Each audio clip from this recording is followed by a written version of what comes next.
I get sick of fashion all the time. Why? It's just too intense, it's too much, it's too many collections.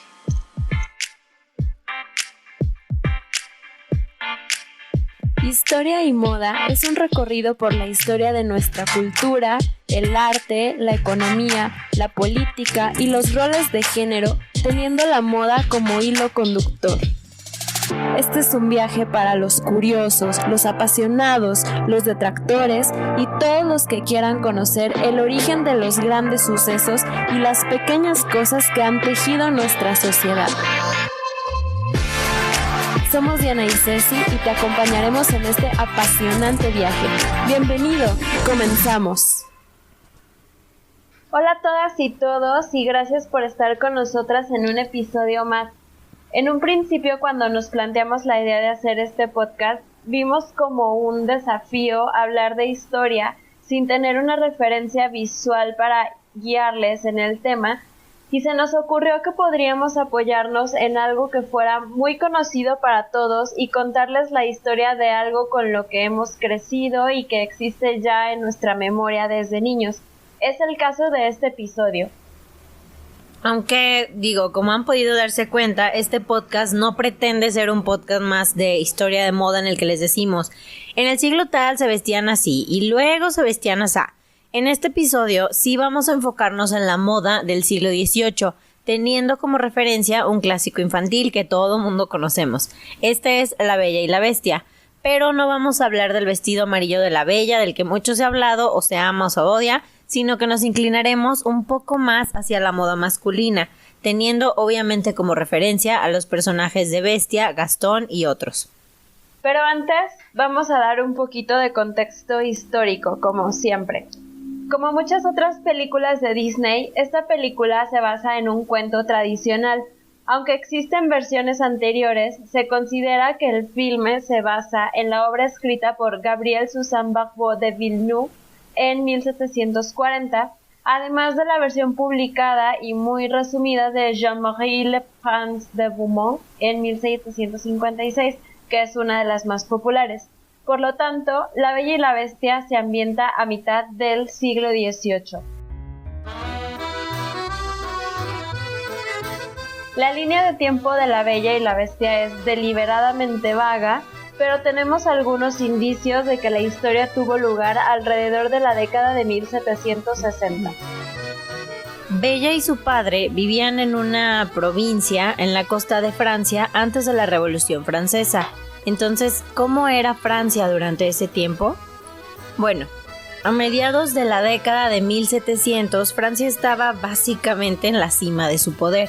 El rey Luis XV había comenzado a gobernar en 1715 hasta 1774 y tenía el poder absoluto con la Iglesia Católica de Francia de su lado. Francia ocupaba el segundo lugar después de Gran Bretaña en comercio y tenía el territorio unificado más grande con 22 millones de habitantes. La población era al menos 3 veces más que Inglaterra y 6 veces más que las tierras a su alrededor como Holanda y Suecia. Desafortunadamente, en su rápido e intenso ascenso al poder, los ciudadanos comunes de Francia se estaban quedando atrás. Los agricultores tenían problemas para mantenerse al día con la población en aumento, ya que había muy pocos acres para cultivar para cada familia de agricultores.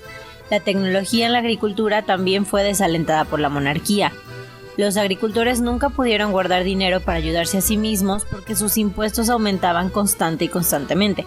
Menos mal que Bella y su padre no eran granjeros, ¿verdad? Sin embargo, por el lado de las artes y el próximo periodo de la Ilustración, Francia era una potencia. Recordemos que la realeza y los nobles tenían su propio mundo en Versalles desde Luis XIV y nada de eso había cambiado por 4 generaciones. El rey que estaba al mando ahora era Luis XV. Su amante oficial, Madame Pompadour, era conocida como la mecenas de las artes y la literatura. Como a Bella le encantaba leer, de hecho, tenía su propia biblioteca enorme, al igual que la Bestia, con miles de libros para elegir. Cuando la Ilustración, un periodo de avances filosóficos y científicos, estaba en auge, Madame Pompadour lideraba el movimiento. Mientras tanto, ¿en dónde podría haber estado Bella? Se cree que la ciudad de provincia en la que vivían Bella y su padre se inspiró en La Rochelle, una pequeña ciudad de provincia en la que nació la autora original Gabrielle Suzanne Barbeau de Galon de Villeneuve. El refrán dice: La Rochelle, belle et rebelle, bella y rebelde, y eso era exactamente por lo que se conocía a esta ciudad.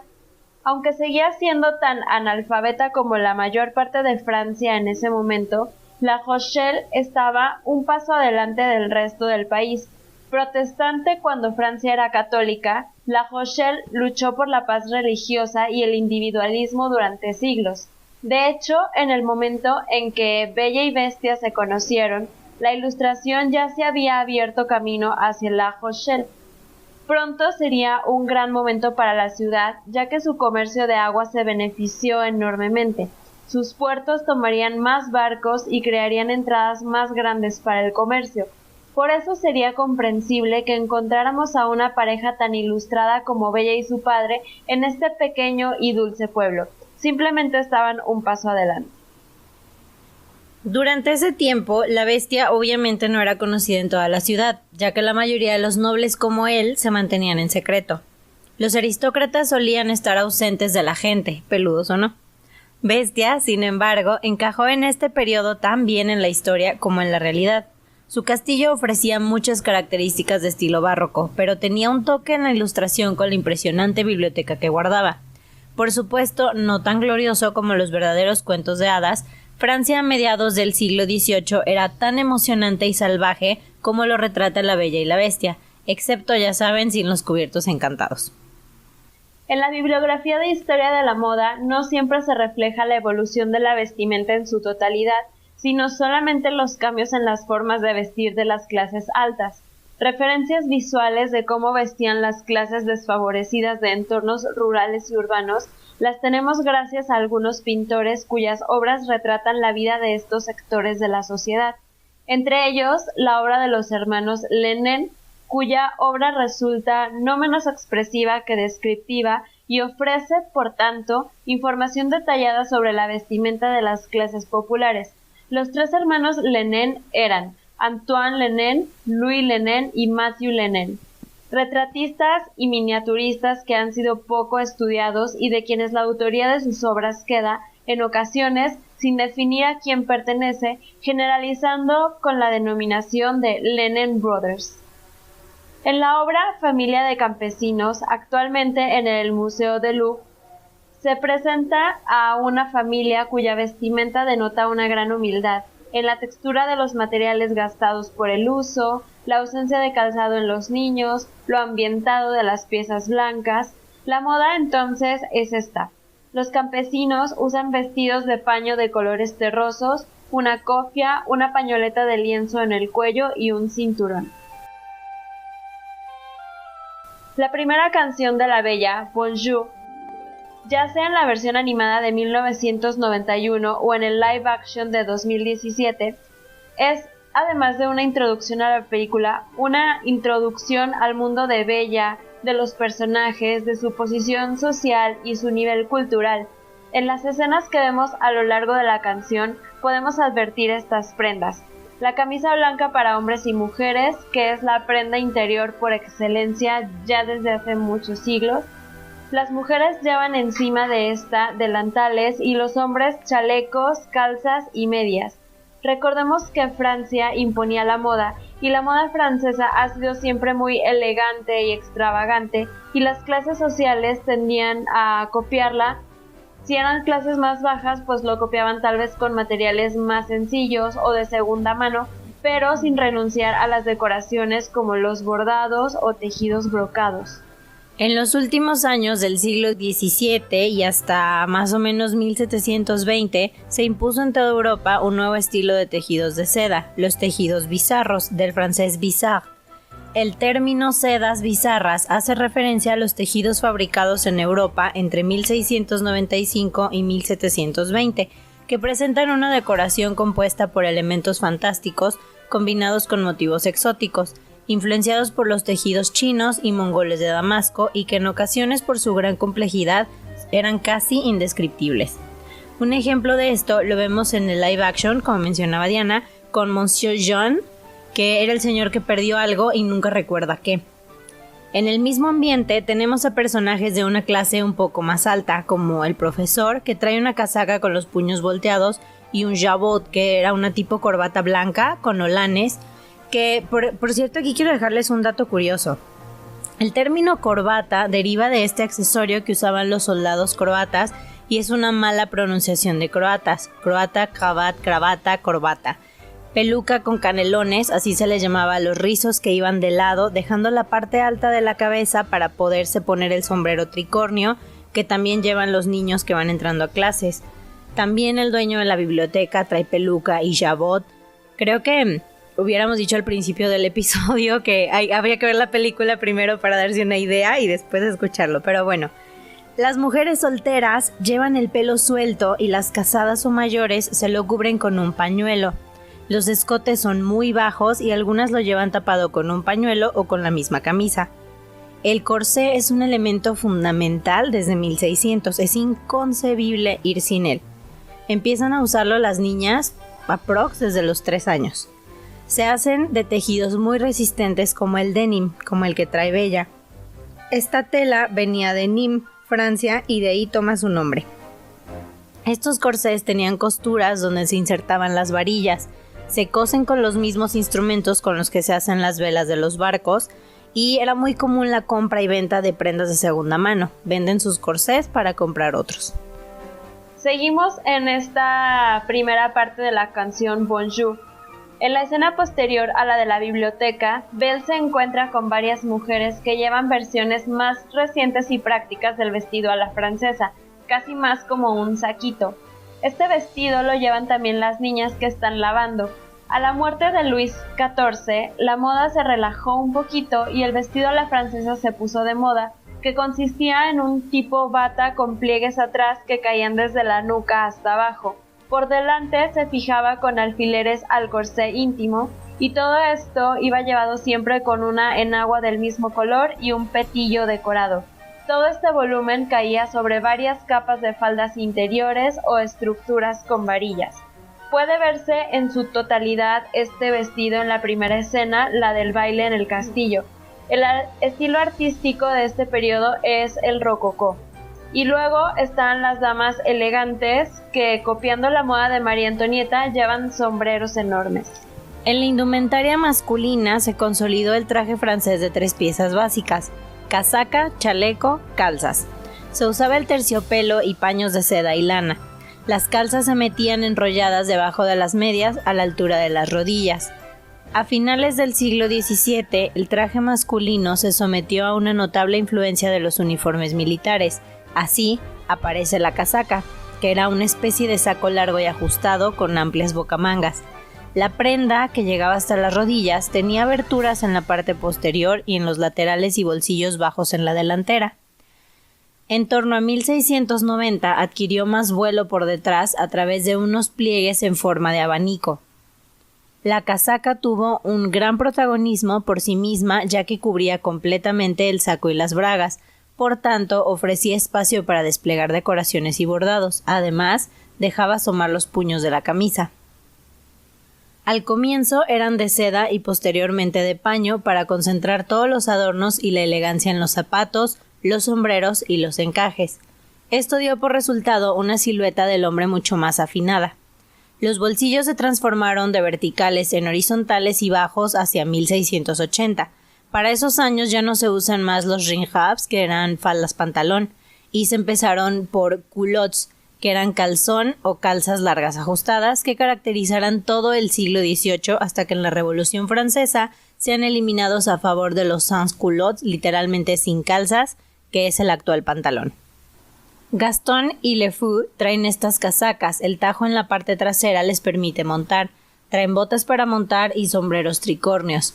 La de Gastón es roja, muy particular, y en ese periodo vestir de rojo estaba reservado para los ricos.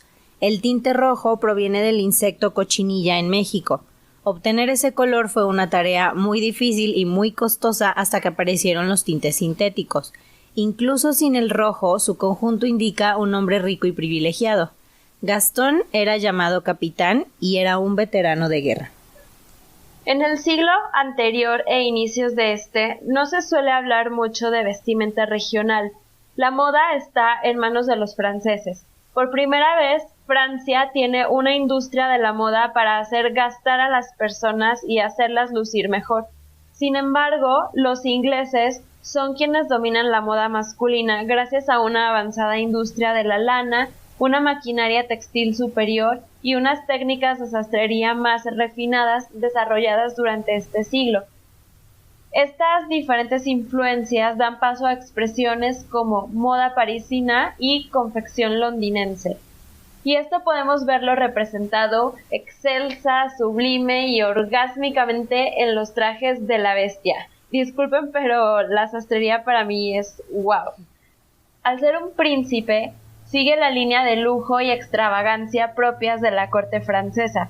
Su vestimenta puede compararse con la de Gastón, en cuanto a que ambos usan casaca, chaleco, calzas, medias y jabot, pero los materiales como el terciopelo, el encaje, la seda y las decoraciones como los cargados bordados de hilo de oro de los trajes de la bestia contra los tejidos lisos de Gastón marcan la diferencia y definen perfectamente tanto el rango social como el nivel cultural de cada uno. Gastón usa botas para montar, Bestia usa zapatos de punta cuadrada con hebilla. Gastón no usa peluca, Bestia usa peluca y maquillaje. Gastón es un soldado, Bestia un príncipe. Son dos mundos completamente diferentes y Bella se sitúa en medio de ambos. A uno de ellos pertenece y al otro aspira a ser parte. Mención especial al vestuario de Lumière, que aun siendo un candelabro, no escapa a estar vestido a la altura de su rol en el castillo. Casaca bordada, chaleco, calzas medias y jabot. La bestia no pertenece a ninguna especie de animal, sino a una quimera, una mezcla de varios animales. Tiene la estructura de la cabeza y los cuernos de un búfalo, los brazos, las garras y el cuerpo de un oso, las mandíbulas y la melena de un león, los colmillos de un jabalí y las piernas, los dientes y la cola de un lobo. Se parece también a monstruos míticos como el minotauro o incluso a un hombre lobo. También tiene ojos azules, que es la única característica física que no cambia si es bestia o es humano. Algunos autores y expertos han sugerido que el cuento de La Bella y la Bestia pudo ser influido por una historia real. Se trataría de la historia de Petrus Gonsalvu, el cual, nacido en el siglo XVI en la isla de Tenerife, España, fue llevado a la corte del rey Enrique II de Francia. Petrus padecía la enfermedad de la hipertricosis, lo que provocaba un crecimiento anormal de pelo en el rostro y otras partes. En París fue acogido bajo la protección del rey y se casó con una bella mujer parisina llamada Catherine.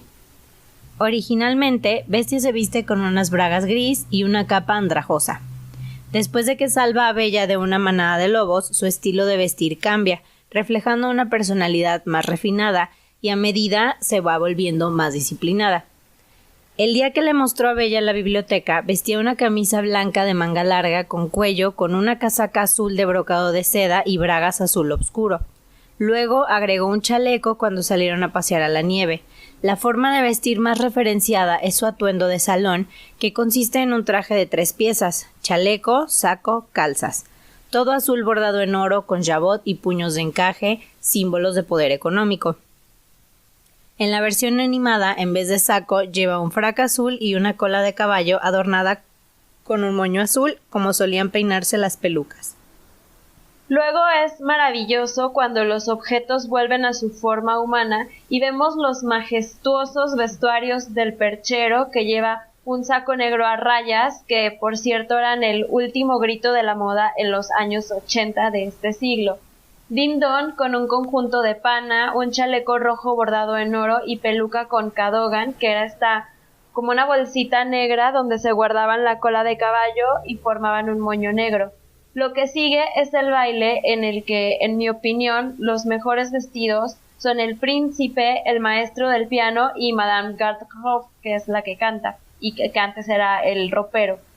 Los demás ya no llevan trajes de corte ni vestidos a la francesa y casi no vemos el uso de encajes, lo cual les va a venir muy bien porque la Revolución Francesa está a la puerta y pronto deberán renunciar a toda esta espectacularidad de la que hemos estado hablando.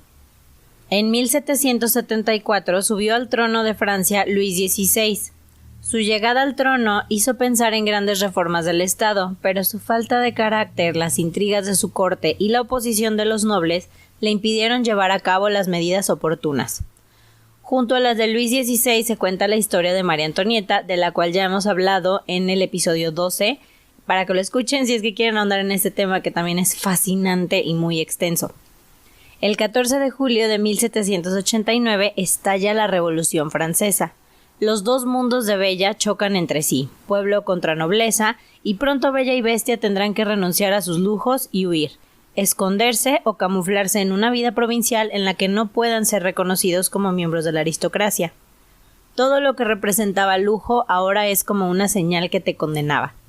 Los símbolos son importantes, hay que borrar del inconsciente colectivo los signos de la época superada. Si continuáramos contando la historia de La Bella y la Bestia después de la película o hubiera una secuela y nos apegaríamos estrictamente al periodo histórico que le sucede y su moral, quedaría algo así. Es el año 1789. Bella y Bestia tienen hijos. Han tratado de hacerse querer por la gente, ya que Bella solía ser uno de ellos, pero lamentablemente el status quo debe mantenerse. Imponen impuestos a los agricultores locales, mientras se eximen, como lo hicieron los nobles, para poder mantener su estilo de vida aristocrático. Bella abre su biblioteca, que los aldeanos no toman con amabilidad. Recordemos que ellos no quieren que las niñas lean. Bella no se da cuenta de que el pueblo era tan hostil debido a décadas de creciente tensión de clases. Simplemente deambula cantando: ahí van los sans-culottes como siempre. El Salvador, esta vez, es poco probable. Es Gastón, el jacobino. Sobrevivió a su caída y se trasladó a París, donde se rodeó de pensadores independientes y de la burguesía. Incluso más tarde lo vieron echándose unas copas con Robespierre. Gastón se dio cuenta de que la nobleza, léase el príncipe ex Bestia, había aplastado sus ambiciones y robado a la mujer que amaba, por lo que quiere salvar a la gente de la bestialidad del gobierno de la aristocracia, y la gente lo ama por eso. Mientras tanto, María Antonieta manda al pueblo a comer pastel, Luis XVI es depuesto, la monarquía abolida y la familia real encarcelada en la Torre del Temple. Gastón y su tripulación invaden el castillo acompañados por una sensible Madame Guillotine, y el príncipe Bestia y la princesa Bella pierden la cabeza, convirtiéndose en las primeras víctimas de la Revolución Francesa. Bueno, lamentamos este brutal final, pero quitando a los personajes que conocemos fue lo que sucedió con personajes de verdad. Hacia estos años, Francia dejó de ser líder en la moda y fue Inglaterra quien propuso la novedad en la vestimenta, tanto femenina como masculina. Empieza entonces el siglo de Inglaterra y termina este episodio. Esperamos que les haya gustado, hay muchísimas interpretaciones de esta historia y hemos tratado de mantenerlos lo más apegado a lo que se refiere a la vestimenta y la ubicación histórica. Les dejaremos en nuestro Instagram, historia y moda _ los fotogramas de las prendas que mencionamos y pedazos de los videos para que puedan relacionarlo todo y les haga un poco más de sentido. Si quieren conocer más sobre la Revolución Francesa, escríbanos por DM para darles más información sobre nuestros cursos y escuchen nuestros próximos episodios que le darán seguimiento a esta gran historia, nuestra historia. Los esperamos la próxima semana. Chao. Chao.